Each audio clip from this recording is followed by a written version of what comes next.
Yay Networks. Welcome to another episode of Plastic Surgery Uncensored. I'm your host, Dr. Rady Rahban, and boy, do we have a good show for you today. We're going to be talking about all things cosmetic dentistry. That's right, we're going to be talking about how teeth play a critical role in beauty and how having beautiful teeth makes you gorgeous and ugly teeth not so much. We're going to dive into all the different options, and I am pleased and just honored to have John Marashi join us, who is I guess they call you a celebrity dentist. I just think that's kind of a something like that. Yeah, something like that. At any rate, John's going to be joining us, and he's going to be just helping us figure this whole thing out from A to Z. So welcome to the show, John. Thanks so much, Roddy, for having me here. It's a good morning for us both. Yeah, so I saw John this morning on PCH. We're both car aficionados. We ran into each other and had like a bromance a couple of weeks ago, and we were just driving this morning. I said, you better make it back. And we were running a little late, and I said, oh shit, I hope he didn't get like pulled over by PCH and like PCH is low-hanging fruit. If it's a rookie mistake to be speeding on it, so only bad things are going to happen. That's right. That's right. All right. So let's talk. I think people know this, but then they don't know it. They know how important teeth are, and one thing is for sure, people have known about noses and eyelids and necks for forever. Teeth is something that I feel like have become really like popular in terms of understanding how valuable they are. I feel like in the last 20 years, I think the idea of like the way you approached your nose, like a rite of passage, like you had a young girl or a young boy, you had ugly nose, you fixed it, oh my God, what a difference it made. And I kind of feel like, yeah, I already did like braces, but I think there's a whole new world of dentistry and cosmetics and appreciation for how valuable teeth are in terms of overall beauty. And as you and I will talk about the balance of the lower third. What are your thoughts on just the evolution of cosmetic dentistry? Yeah, it's been an incredible evolution of what I'll say is public awareness, because very similar to what you do with plastic surgery, the best work that there is undetectable. So, people look like a better version of themselves. It doesn't always have to be extreme makeover per se. However, at the same time, studies have shown, time and time after again, that the two areas that someone will notice on your face every single time is going to be number one is your smile, and number two is your eyes. And if you think about it, it makes perfect sense because your mouth is moving. So that's where the focus is going to go to. And then you're going to look at someone in the eyes. And over the years, if you could have orthodontics and move your teeth from a less aesthetically pleasing position into a more aesthetically pleasing position, then it was considered that you had a nice smile. But what dentistry figured out a long time ago is that just because you have straight teeth, that doesn't necessarily mean that you have a beautiful smile, because just like noses and any other facial feature, they come in all different shapes, sizes, also in terms of teeth, color as well. So cosmetic dentistry allows us to enhance not only the alignment of the teeth and giving you a straighter smile, but control some of the other variables that were previously not controllable: tooth size, tooth shape, tooth position, and tooth color, to create something that's far more aesthetically pleasing.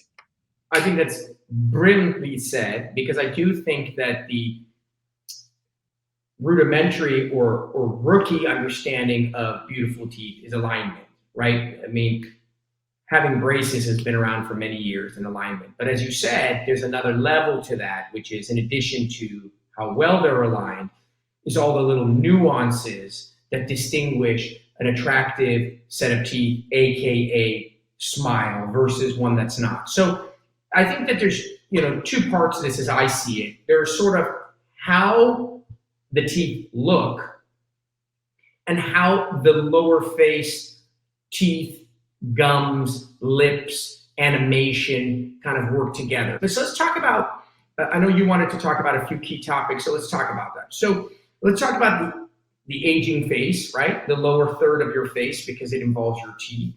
And so what are some of the things that we see that changes in the lower third of the face that you think are affecting the way people look, right? Because you look amazing when you're probably 16 and maybe not as amazing when you're 86. So what's going on? So basically there's two things going on. First, with the teeth, is that as we all go through the life cycle, from just general wear and tear of the teeth from using them, and then couple into the fact that teeth move and shift over time, it happens to everybody, and that, a lot of people will clench and grind their teeth. So what happens is the position's changing and they're getting smaller over time. Now remember, your top teeth have a vertical distance. So let's call that X. And then your bottom teeth have a vertical distance as well. Let's call that X. So now you got 2X, right, on the lower third of your face. Imagine you grind these down and the distance between the top and the bottom gets shorter. So now what happens is that because your teeth support the lower half or the lower 1/3 of your face, as your teeth get smaller, the distance between your nose and your chin gets closer together. So it's collapsing the lower part of your face. Now, here's a couple things. Have you ever seen someone who has dentures in their mouth? I was going to say, when you take out dentures, you take it out and you watch the whole face collapse. The distance between the nose and the chin, it's like they almost touch each other, and the whole face compresses, and you get this bunching of the skin around the cheeks and around the corners of the mouth, the labial commissures, and the upper lip. Because you don't have the teeth supporting it, it collapses in, and then you put the denture back in and it fills you back out. So that's an oversimplification of the process, but that's essentially what's going on. And we know, like, if you look at someone who's 16 versus someone who's, say, 50 or 60, and then someone who's 90, you measure that distance between the nose and the chin, and you'll see that the shape of the face is changing. Instead of being longer and narrow, it's becoming more of a square and compressed.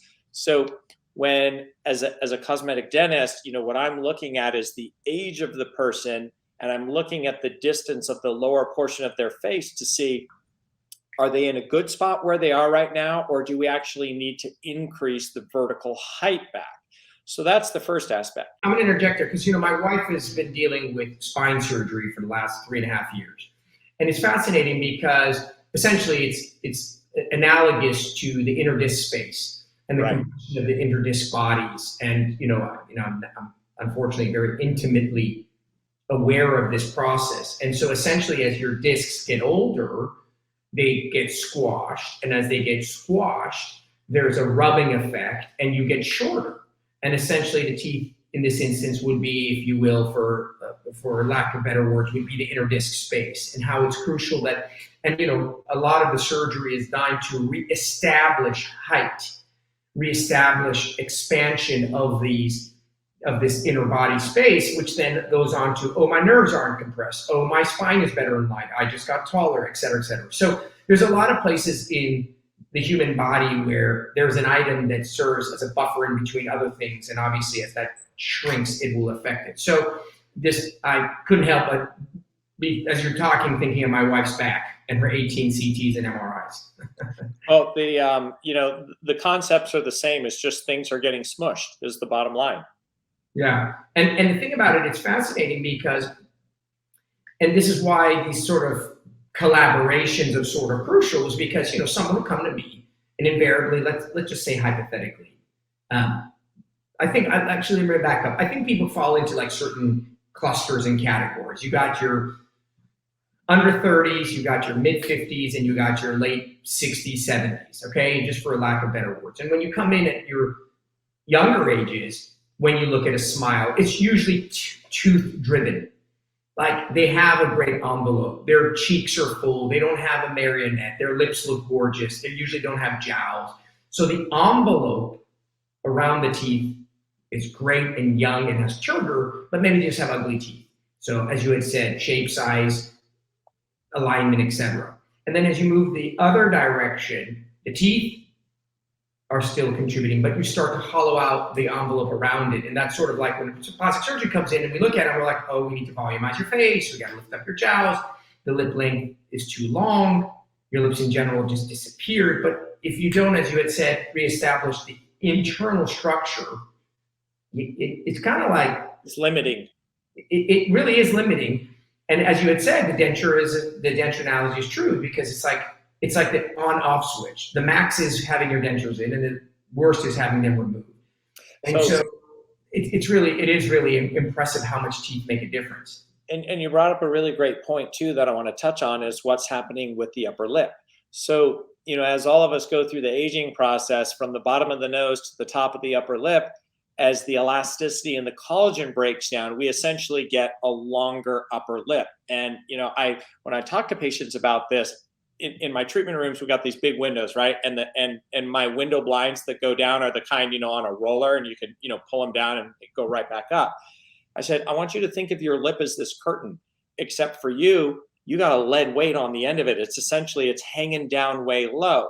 So, depending on how old you are and the length of that lip, I have to take that into consideration with the length of the teeth, because when you're talking, it's considered aesthetically attractive if you can see the edges of the top front teeth. If you see just a big black hole right there because the teeth have become so short that they're not coming past where the lip is, then that's an aged appearance. And for a lot of people who are middle age, it's like a candle burn at both ends, because you got the teeth too short and the lip too long. Right. So the great thing about collaborating, with a good surgeon is we can plan in advance. Okay, let's get the teeth back to the ideal position for phonetics, for aesthetics, and that'll make it so for the surgical perspective, you may even have a little less tugging and pulling and trimming to do, because you're not trying to overcompensate for the short teeth. Now, for sure, absolutely. You always want to establish the bony height. We refer to it, anything structural. You want to put all the beams and structures and buttresses back in place, and then you want to worry about the envelope over it. And you can pull till you're blue in the face, and we'll get into that. One of the areas that I for lack of better work, that is an area of expertise of mine, is the jaw and the chin. And I teach the course for chin-ogs, and we talk about it all the time. If you come in and you have a weak chin, and you're trying to do a facelift because your neck's just terrible, you can pull till the cows come home. You're still going to have a shitty neck. You got no anchor. You have no anchor. The teeth are the same around the lips. And I think that absolutely that concept. And then the converse to that is the idea of a gummy smile. So everything has a left and right? The analogy described is a super long, heavy lip covering your shortened teeth. So then you animate and you can't see squat. And so your question is, we have to reestablish your teeth height, and we got to shorten your lip potentially. And the converse is that, you smile and you can see halfway up your gum line, and that in turn is also unattractive. It just shows you how delicate that little window of space is where, oh wow, this person has a really gorgeous smile. Yeah, if you have the gummy smile, you can reverse it, because you can actually trim the gingival tissues and increase the length of the tooth going up vertically.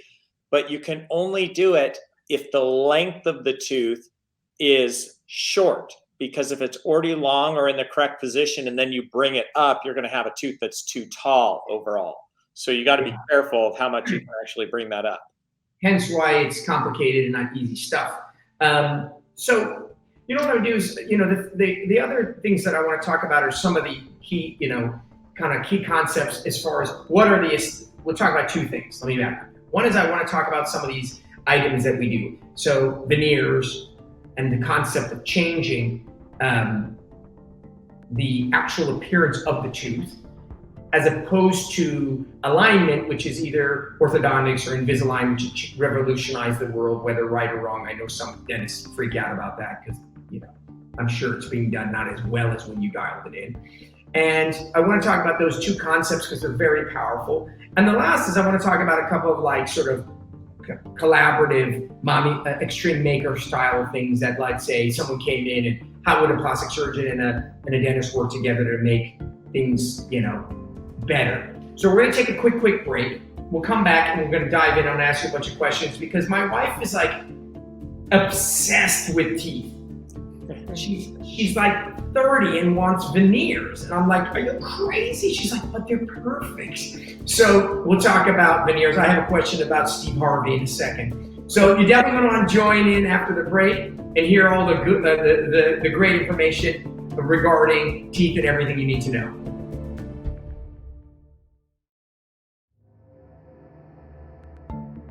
Welcome back to the second half of this very fascinating episode. I'm here with celebrity dentist John Marashi, and we're just diving in here on teeth.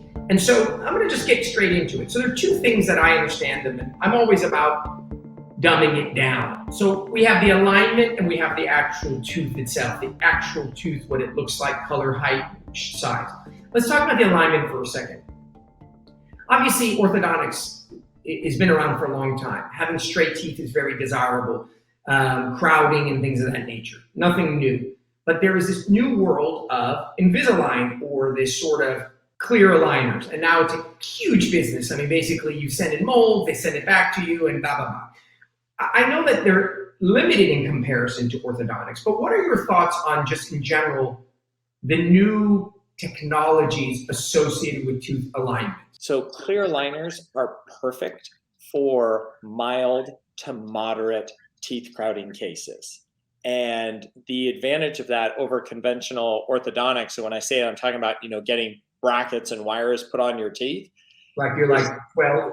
Yeah, is that, more people are willing to go through clear aligners, just plain and simple, because there's just, it's less of a process in terms of having all the hardware. And, very few people in, who are, past, say, middle school level, are cool with having the braces on their teeth. So what's happened is it's caused a massive expansion of the marketplace. Number two is that it's increased the age groups of people that are willing to do it, because now you'll have people who originally had braces in high school and then they didn't wear their retainers. And we know that teeth move and shift over time. So now they're in their 20s or 30s and they're like, God, I have good teeth, but they're kind of crooked, but there's no way in hell I'm going to put regular braces back on. But clear aligners, they'll do that in a heartbeat. Now, I mean, listen, I'm to be honest with you, I am that person. I never had orthodontics when I was a kid. My upper teeth are okay. My lower teeth could use some help. And I'm actually contemplating legitimately doing clear aligners, this Invisalign world of things. I know it's a brand. And it's incredible. There'd be no way in hell I'd even consider it. So I think you're absolutely right regarding this new group of individuals that are considering it. So yeah, so there's more people that want to do it. And the other thing is that, and I always call this the white elephant in the room, when it comes to things that are cosmetic in nature, which is cost. And, for someone to come see me in my private office or come see you, it's expensive, no matter how you slice it and dice it.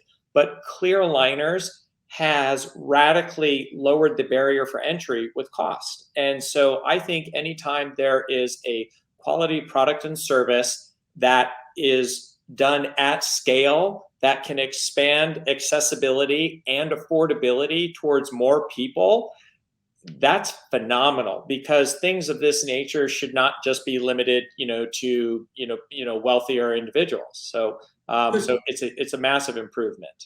Question for you. So then what you said is very true. And that happens to be the case with everything, which is selection, patient selection. Filler works great in the right person. Filler works terrible in the wrong person. And naturally, the next question is, who determines, because you're just going online and Googling, who determines the idea that moderate, mild, moderate, and severe alignment issues, hence saying, hey, you know what, you're a great candidate. No, you're not. And let me preface that for you. When it is the individuals that are selling you the products, that is where I have the issue. Obviously, if I came to you, you'd say, hey, Rod, you could use Invisalign. Nah, you're never going to get it because you're a professional who has years of experience. But my understanding is you don't deal with a dentist per se. You just pop it into the computer system and they tell you. Am I wrong here? Who determines it? Yeah, so let me give you some additional insight. And this, I actually have to give a disclaimer too, because one of the premier direct-to-consumer clear aligner companies out there, which is called Byte, B-Y-T-E. I was an owner in the company, and I helped launch the company and served as their chief cosmetic dentist. Look at that. Yeah. I don't know. Okay, great. So I happen to know a lot about this space. And so I cannot speak on behalf of the other clear aligner companies out there, but I can tell you, how Byte did it.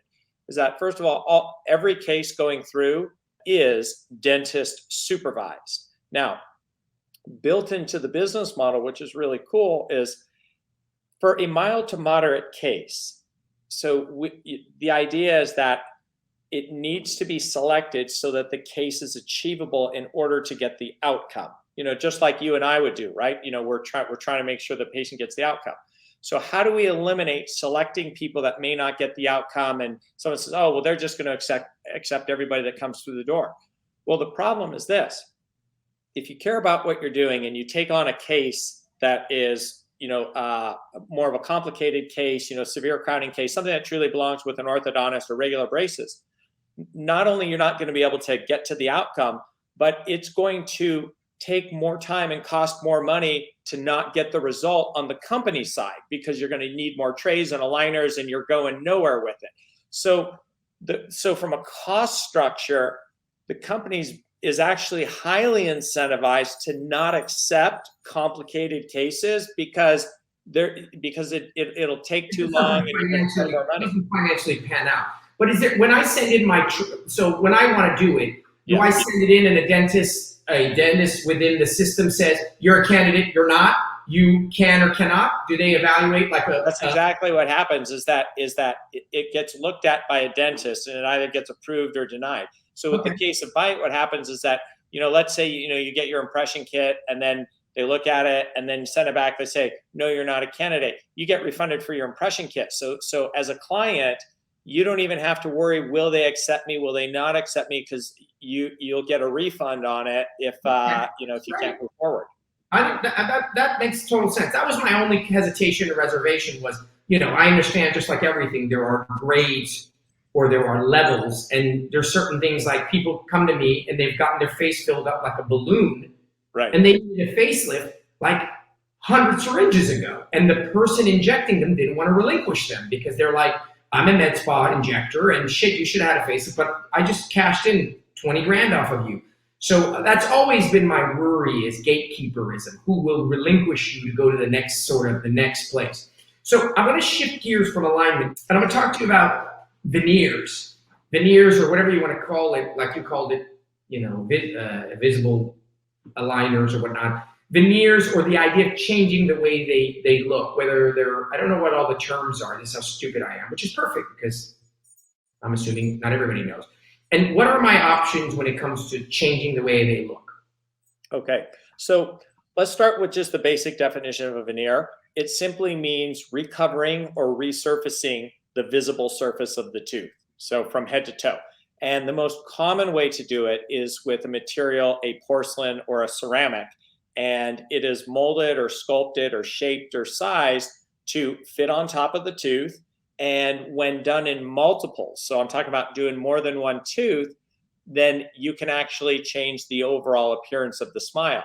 So what'll happen is I'll actually sit down with the patient and we have them smile. And first we look and see what we can actually see to begin with, treating the visible region of the smile. Because, like the very last molar, for example, you can't see that when you smile. So, it doesn't really make sense putting a veneer on a tooth like that.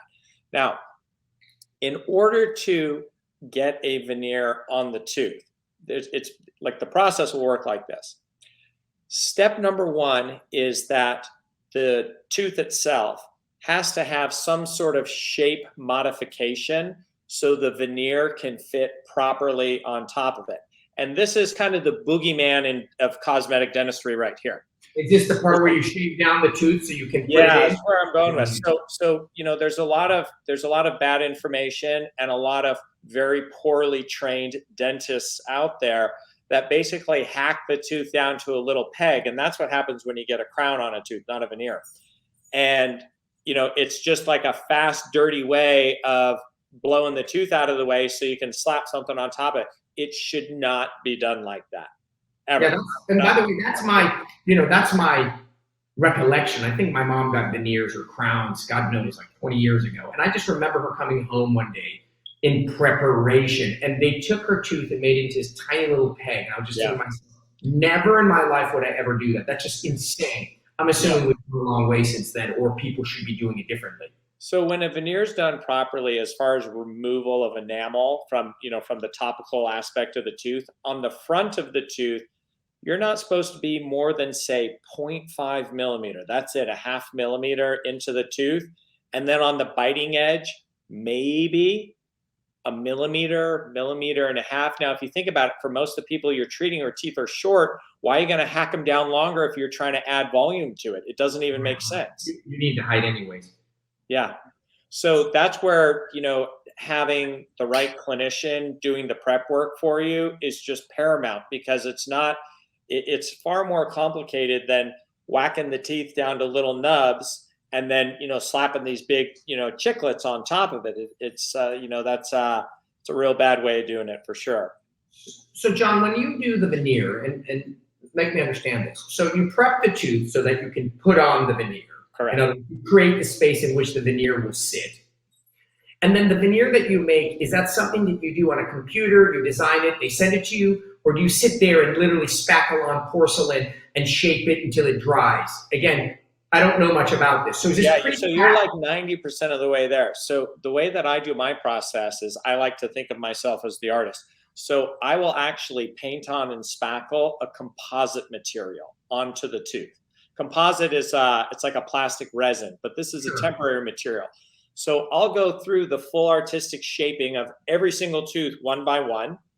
Then I'll send the patient home and say, live with it for a night. I want you to come back and see me, because this is where, every artist has to walk away from their art project and look at it with a fresh set of eyes. Then I'll look at the next day and I'll put them through certain tests. I want to check their occlusion function, check the vertical aspect of it, see how the envelope is moving around it, how much display we have, and then start looking at some of the nuances. How's the contour and the shaping, and then I can add or subtract or refine or recontour that material to make the prototype even better.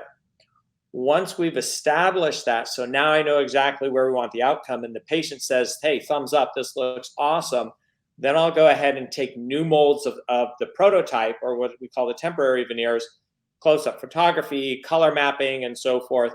And that material then is provided to my dental laboratory, where I have a master ceramist doing the replication into the individual porcelain units, and those are what I'm bonding on the teeth.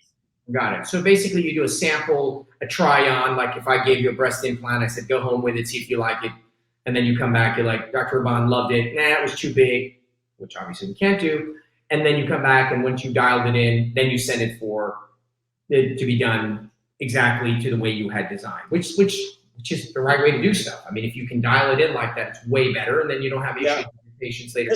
This is like the one cosmetic procedure that I can think of, maybe other than wearing like a bra thingy like you were just mentioning, where you can actually test drive it out before you commit to the final result. And then what I do is, when you come back to get your porcelain veneers, I'll take the temporaries off, put the porcelains on, but they're not bonded, so the patient can actually look at them on their smile and give me the thumbs up. Because let's say they look at it and they say, God, you know what? I wish I would have gone a little whiter. Okay, well, no big deal. They're not bonded yet. So we could actually send it back to the lab if needed for a color modification. And so there's a lot of checkpoints and guardrails along the way to make sure that we get to a very specific and, more importantly, predictable outcome. So then how the hell do you end up like Steve Harvey? Okay. And listen, I already know the answer to this, because at the end of the day, how does an incredibly rich, well-to-do celebrity end up with a horrible nose job? I mean, you assume that, but and let me say this again. Why Steve Harvey? No one knows what I'm talking about. He literally looks like he's got horse teeth. I love Steve Harvey. He's the bomb, but his teeth are terrible. And so I'm assuming that just like someone made him ugly teeth. And just like someone made him. That's kind of the bottom line, is that, I'll say this across the board, for all clinicians, plastic surgeons included. I think all of us, are out there trying to do the best that we know how to do. And all sets of hands are not created equal. I very rarely have met a dentist who purposely tried to do a crappy job. But what happens in cases where you see someone end up with what I like to call an unintended result, which is always oversized white teeth. Right. Essentially, the way the protocol is going down is that the dentist is, kind of more of a technician than an artist. They hack the teeth. They say, "Don't worry, the lab will make it look good," and then the lab who has, they don't get all the information, on with a prototype and a temporary to follow. So they're just kind of guessing, well, I think this will look good. And remember, it's like if you held a pair of dentures in your hand, how would you know if it looked good on your face unless you actually had the thing tried in and was able to test drive it? So they bond in these big white things, and half the patients out there aren't really sure what looks good and what doesn't. They're like, oh, okay, I guess this is what it's supposed to look like. And you're like, oh my God, like, how did this doctor let this person even walk out the door? So in essence, which is what I say, it's preventable. It isn't a necessary endpoint of this procedure. It's not, as a matter of fact, that just some veneers look like shit. It's like, because what I hear all day long I hear, I want a nose job, but I want it to look natural. I mean, within a microsecond, because everyone who gets their nose done knows what a horrible nose looks like. They know what a done nose, pinched nose, collapsed nose, a celebrity done nose looks like. So the assumption for many people is like, oh, I'd never get my nose done. Why not? Oh, because it'll look fake. And so there's a parallel to that in other aesthetic fields. And veneers are one of them. And Absolutely. I wasn't sure, and now I understand, that it is 100% technician driven. In other words, there isn't something inherent in veneers that differentiates a natural looking veneer versus not, other than what was chosen, which could have been chosen otherwise. It's 100% driven on the artistic ability of the dentist, because you can have the same technician work with two different doctors and get two radically different outcomes. So in theory, the technician, albeit they're doing some of their own things, they should be following more or less the protocol created and or aesthetic vision of their dentist. Absolutely. So ultimately, hence why some dentists, like plastic surgeons, are better than others, because they're actually making choices. 2 scoops of salt, 1 of sugar, and a little cinnamon. One chef makes a cake that tastes amazing, another one makes it like taste shit, and it's the same recipe. So that's very interesting. I think anyone who's contemplating veneers now has, at least I do, has a much better understanding of how the process works. I'm going to just shift gears to the last part of this, which is sort of this kind of collaborative idea. So we divide the face into thirds, the upper, the middle, and the lower. And the lower face is, as you had mentioned, is basically your mouth and your jaw. And it is overwhelmingly, predominantly overshadowed by your mouth, your lips, and your teeth. And so there are things that we do as surgeons that should be done in conjunction with dentists, and vice versa. And I kind of have like 3 or 4 ideas, and you can tell me otherwise. One of them is the idea of chin augmentation. Again, one area that I teach classes on, I do a lot of, it's just an area that I subspecialize in. And many patients come in with weak lower jaws. And the question then becomes, is it your occlusion? Is it your bite? Is it you just have a weak and recessed chin? Is it a combination thereof? And really the gatekeepers of these patients many times are the dentists, right? I can tell you how often I see patients that are like, I don't know, my dentist never told me I had an issue. So what are your thoughts on, because you're a very critical visual guy. What's your relationship with the jaw and the chin and the teeth in your patients? So 100% I agree with you. And, so when I'm looking at someone, it's not just the teeth, I'm looking at the entire structure, and you got to look at them from a profile, because a weak chin skeletally is often because you have a protruded mandible and just a smaller lower jaw, for those of you listening. And the traditional approach for that is a combination of orthodontics and orthognathic surgery to advance the mandible forward.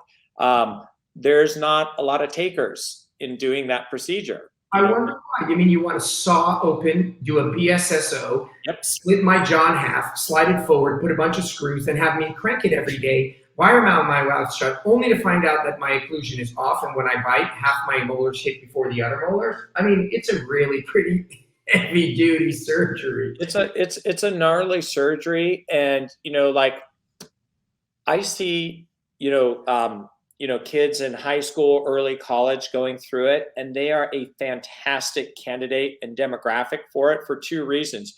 Because you've got them at the tail end of their growth spurt, and they fare out so well from the procedure because they have youth on their side and they just heal up real fast. But the juice has got to be worth the squeeze, right? So, when I have someone who, is say 30 to 50 or older, and they may have, an occlusion of how the bite works together that is not textbook, but they never missed a meal.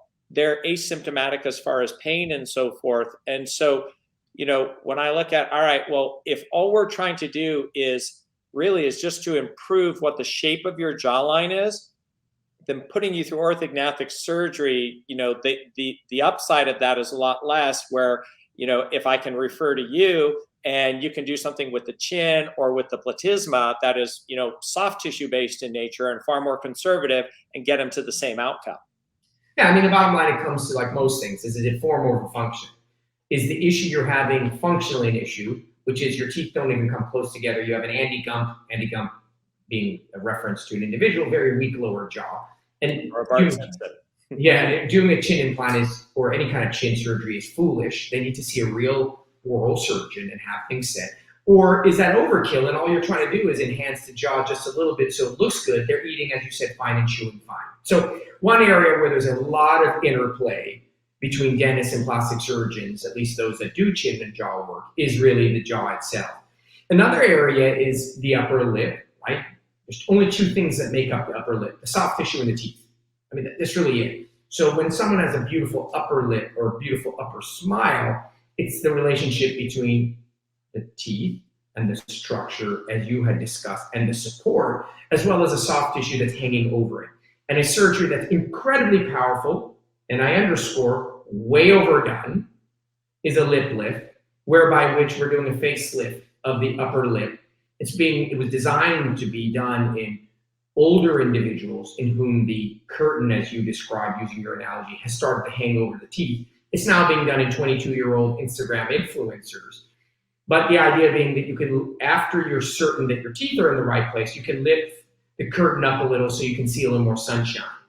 So I think the lip lift is yet another area where a plastic surgeon and a dentist can collaborate, meaning if they come to me and I'm like, your lip's fine, you just have shitty teeth, and or vice versa, that's a really powerful combination. And I'm sure you see that, all the time.